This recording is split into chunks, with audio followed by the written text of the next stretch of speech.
The potentially terrifying intelligence of an orangutan. I should stay orange because we're watching a video about orangutans. I'm ready. Giant ginger tree hippies don't always choose peace, but in 2014, one shocked scientist when she not only orchestrated the life canceling of another, she essentially hired a hitman to do it. The hairy honey trap was executed by a young female named Condor, and the victim was a mother 20 years older named Sidoni. Living in the swamp forests of Indonesia's Mawas Reserve, the two had beef going back all the way to 2009, with Condor curiously approaching Sidoni's at the time 7-year-old daughter. Dude, are we watching a crime investigation true story, or are we watching a video about animals? This is so scary!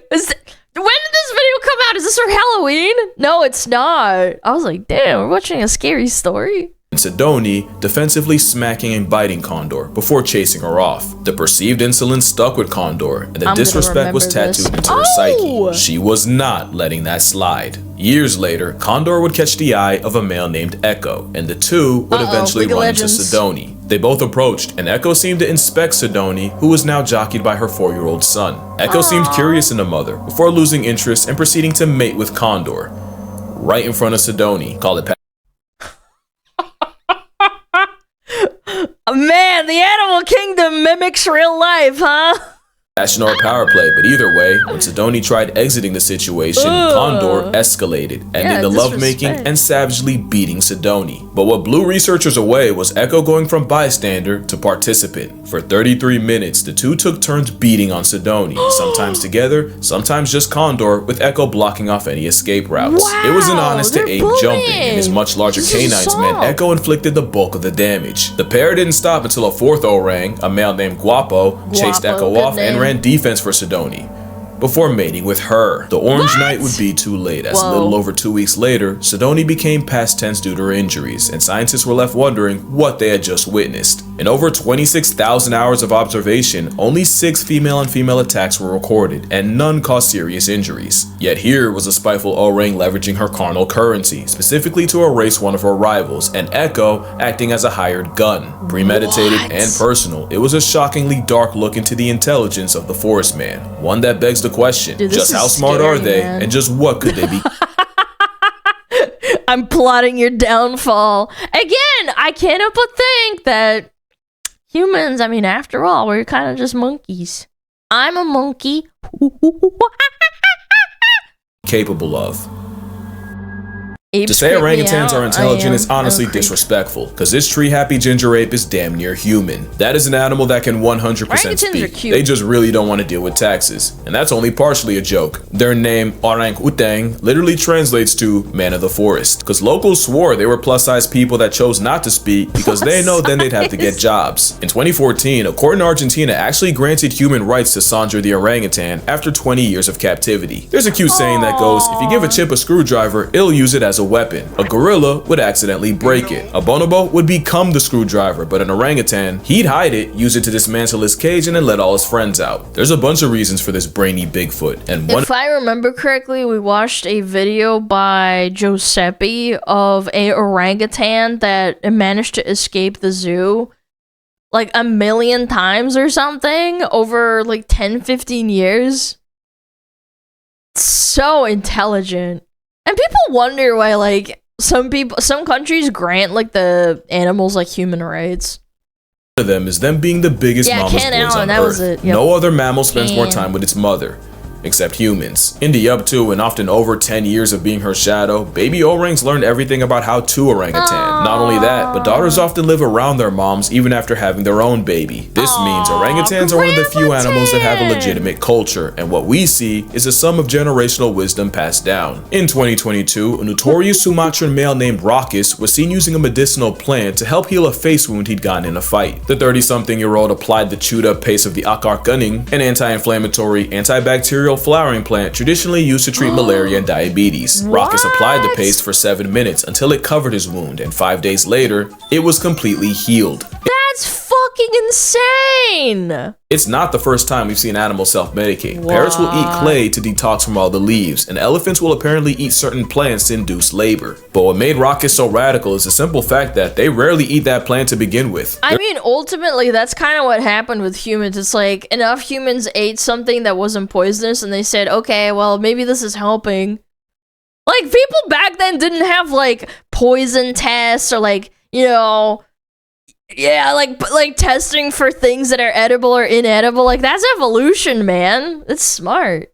There's more evidence of orangs self-medicating with the same plants used by locals, and it's likely this knowledge was taught, and not by humans. Mothers will even teach their young to have the same preferences for food, so that when they get older, they can forage in the same area without directly competing with all the other mother-child pairs. Another thing this citrus simian is smart enough to understand is calculated reciprocity. In this viral video, you see this man Vitaly trade snacks with a zoo orangutan. Not only did the hairy haggler refuse until he understood that he'd be getting something back, I swear you can see him check for zookeepers. If it sounds like because he knows he shouldn't be fed. Like a stretch, it's scientifically proven this untaxable entity understands the concept. Two orangutans at the Leipzig Zoo in Germany were given three different tokens and quickly learned that they could exchange one type for bananas for themselves. The second token type would earn bananas for the other orang, and the third type had no monetary value whatsoever. At first, the female, Doc, had no problem exchanging tokens to get the male, Bim, bananas. But Doc realized Bim wasn't really returning the favor, so she became a lot less generous. That gave Bim enough of an attitude adjustment to start trading his tokens more.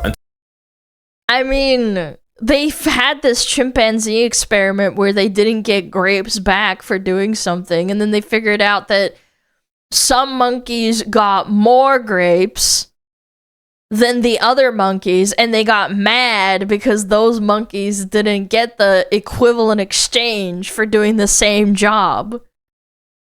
Like, it's actually just that simple. The monkey would do the action, and then they would get 3 grapes, and then the one next to them would only get 1 grape, and they don't like that. It's the same principle. Yeah, they beat the fuck out of those monkeys too. I remember that one. Yes, exactly.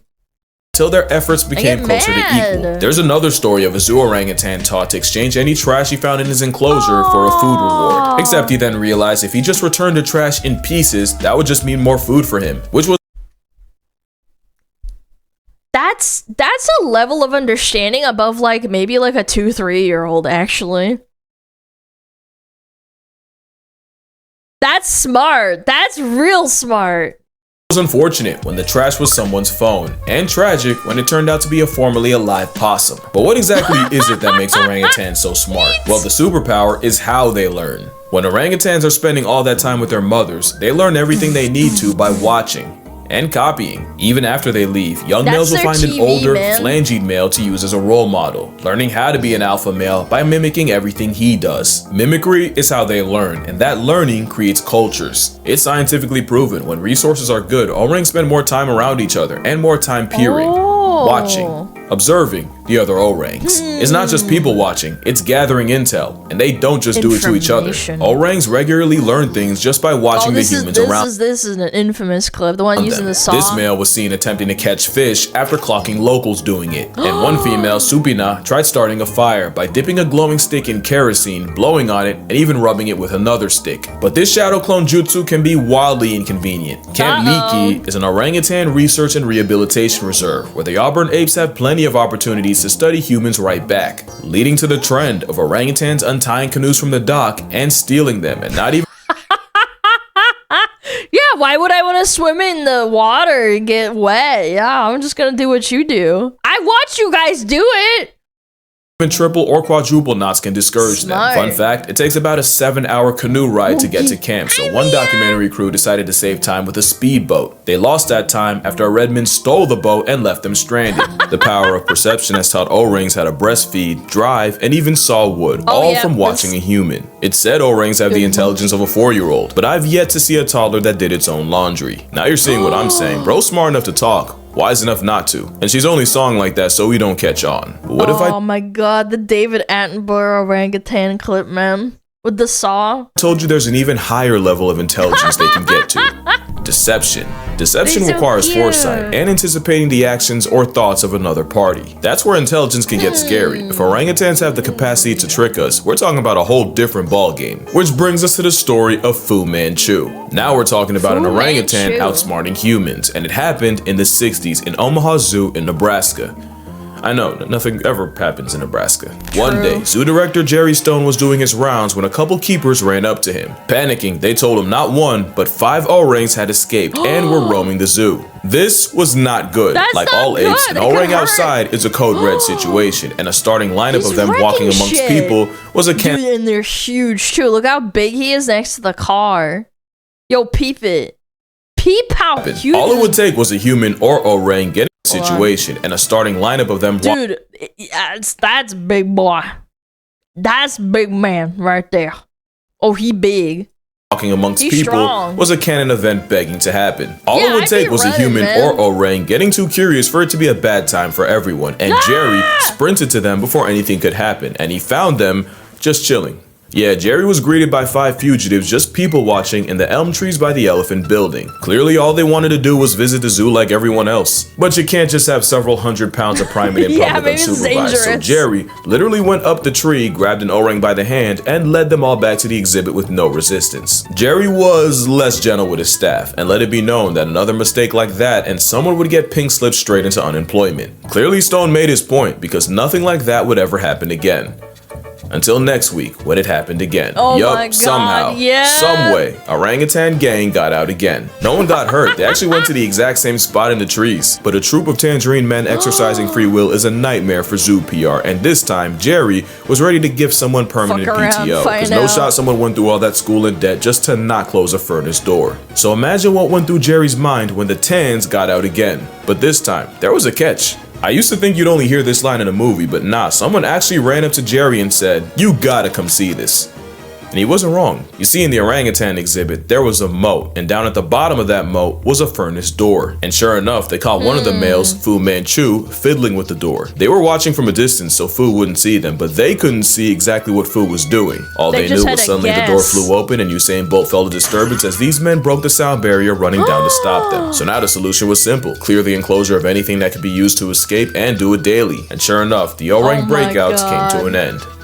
For about a week until it happened again. Jerry wasn't even mad, just tired. Remember, he was a zoo director, and these Mandarin menaces were monopolizing his life. And it was while perp walking Fu Manchu, who just had to have the biggest eating grin. Jerry noticed a glimmer out the corner of his mouth. He pulls it out, and it all becomes clear. Out was a 4-inch piece of wire bent like a horseshoe that he had the cognitive understanding that he shouldn't be doing this. There's like multiple levels to like an animal's conscience. When my dog does something bad and I reprimand him, like getting into the trash or pushing it over, he knows he shouldn't do that.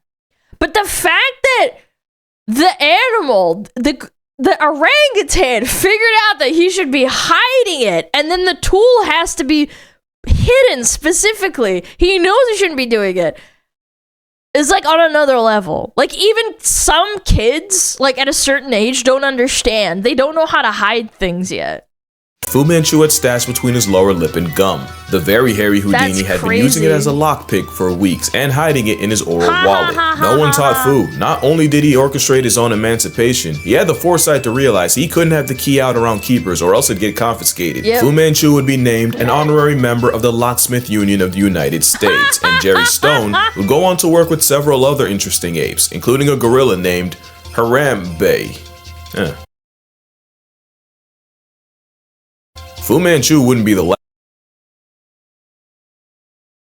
Really? Like, no, is it a different Harambe? Like, it's gotta be, right? It's gotta be a different one. Or arguably the most creative. 27-year-old Carta used a stick to short-circuit an electric wire and then used a bunch of sticks as a ladder to climb out her enclosure. She then just sat and enjoyed the view for 30 minutes until her keepers pulled up with tranquilizers, at which point she just went back in. Last year, Kimbali broke out of an $11 million habitat in Toronto by cartwheeling past a wire barrier. Mind you, that habitat opened up the summer before. Bro flexed on them 11 million ways. The important thing is, in none of these cases do you see an orang get out with malicious Orangs intent. Most times they just cosplay as people. But what if one did have beef and uses powers? God, look at those teeth, man. Yikes. It's got like the freaky kind of like almost human teeth, and then there's just fangs in the front. For malfeasance. Oh, he pissed. This is Ken Allen. It's the most famous name in orangutan Yes, bring up the king! lore, and you wouldn't even know the name if his mother Maggie had succeeded in smothering him before he even got it. He'd be named after the two zoo officials that would raise him instead, Ken Willingham and Ben Allen. As a baby, he'd soft launch his shenanigans by regularly unscrewing the bolts of his crib and dismantling it. And once he got too big for a crib, keeper Joanne Thomas would take him around the zoo in a stroller. A decision that arguably cost the zoo thousands. 5 days after moving into his new enclosure, June 13th, 1985. You gave him a free scope of his surroundings and you just wanted to put him back in? Big mistake. Ken climbed a wall and got out. Years before, folks caught Ken building a DIY ladder out of some branches. One thing I didn't mention is living in the trees full time means orangutans literally make their beds every single night. Up to 20,000 in a life. Clearly the craftsmanship carries on. Aww. Ken Allen spent his freedom wandering the zoo, taking pictures with patrons before getting escorted back. Not a great thing to happen, but no one got hurt, the wall he scaled got extended, and surely this wouldn't happen again. July 29th of that year, Ken found a way out again, but this time, his intentions weren't pure. You see, there was another orang, Otis. Ken did not like Otis. No. Ken hated Otis. He hated him so much that they actually had to be separated because orang Do you know what this is the equivalent of? On World of Warcraft, I didn't know this, but there were two people on my server that hated each other so fucking much they would go out of their ways to like harass one another, and Blizzard found out about this like back in like 2014. I didn't know this was possible, but they can permanently mute two accounts from talking to each other permanently. Like, you cannot message them. You can't see what they're saying. You can't even see the emotes that the other person is doing.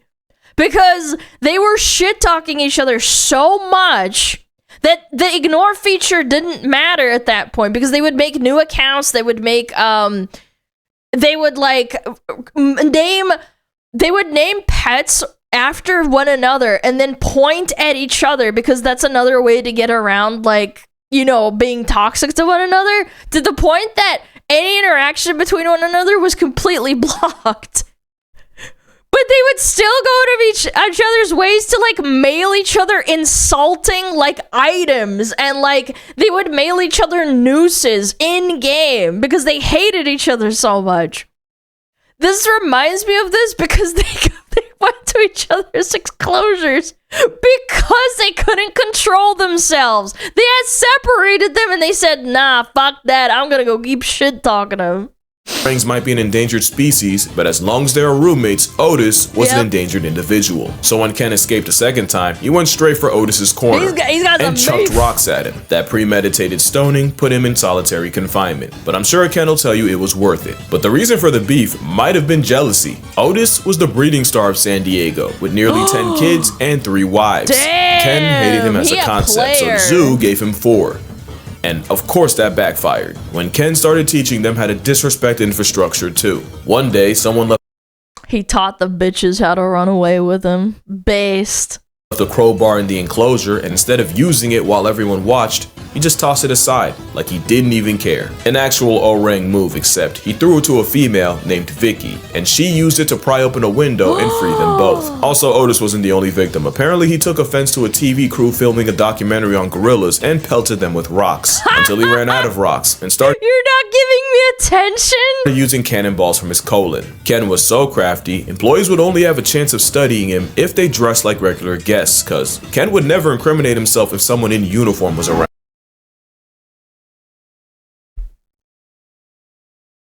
Top 1 percentile orangutan right there. He could distinguish uniforms. Ken would break out a few more times, never hurting anyone, except Otis. He did once approach a child and mumble, "No one will ever believe you," before walking away. And if you doubt that, your disbelief makes his legacy stronger. His legacy was he cost the zoo over $40,000 in zoo enhancements, undercover surveillance, electric wiring, and even hired rock climbers to find every possible finger, foot, and toe hole. But he likely made that back and more, with all the PR Ken Allen brought to the zoo, just by being himself. But except for Otis, who, let's be real, must have done something to deserve it, Ken Allen never used his intellect to inflict violence. Bro just wanted a vibe. But what could an orang with a human grudge do? There's a story of an orangutan actor hating his trainer and waiting until the two were alone up in a tree, where Pierre strangled his human op and threw him to the ground. But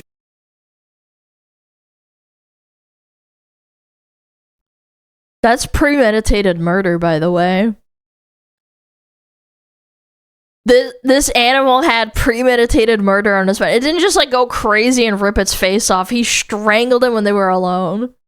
The only proof is the obscure article I couldn't find a source for. Plus, Pierre was probably in the right. Now, Joe's revenge was more than just a story. Joe was an orangutan that appeared in over 100 movies by 1919. This was a time where there were no laws against capturing, selling, and even killing wild orangutans. Universal Studios would take full advantage, and as cute as he was as a toddler, things changed once he became a teen. There would be several incidents with Joe, including a lawsuit where a security guard claimed Joe had mauled him with over 40 bites. There was another time he escaped, and when police pulled up to catch him, Joe stole an officer's gun. But the most infamous case was Joe breaking out of the Universal Zoo, serving straight chaos for 3 days, and even releasing 15 wolves and his elephant friend Charlie on the way out. But Joe did seem to have a code. Not only did he never attack women or children, he'd often defend them. One scene had an actor pretend to spank a child, but because Joe don't play pretend with the little ones, the orang went O-line and leveled the guy. Another scene had Joe's character help rob a lady, but when good guy Joe saw the villain looming over her, Joe folded his clothes, with him in them. By 1924, Joe was retired from show business after being deemed too dangerous to work with. Yeah, I ain't gonna lie, it's Team Joe over here, but there's an even darker side to orangutans. So dark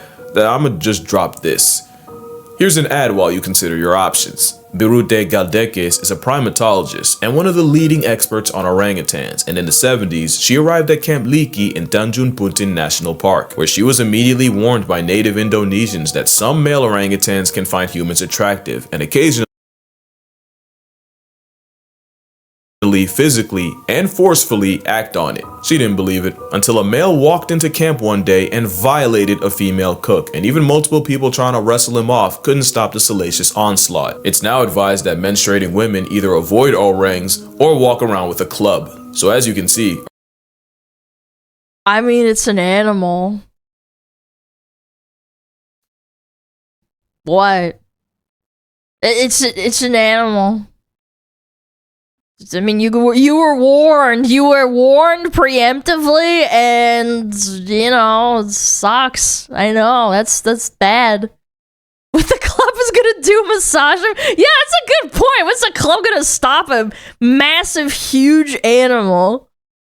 Orangutans are capable of anything from petty theft and zoo escapes all the way to premeditated census layoffs. But honestly, they could and should be way worse. An orangutan has never been on record murking a man, and some have had very good reasons. Joe Martin had every good reason, and the fact that he died with no body says more about his kind. The strong mom bond means Joe's mom was almost certainly destroyed for him to be taken. Joe suffered all manners of neglect, including electrical burns from wires, eye damage from the constant stage lights. He was given cigars and alcohol, which ruined his health, and he was I do think animals can be manimals, and you know, they sometimes just have a moment where you're not a human with like cognitive understanding, like morals, and you just freak out. But I do think like being mean to an animal can bring forth more of the meanness.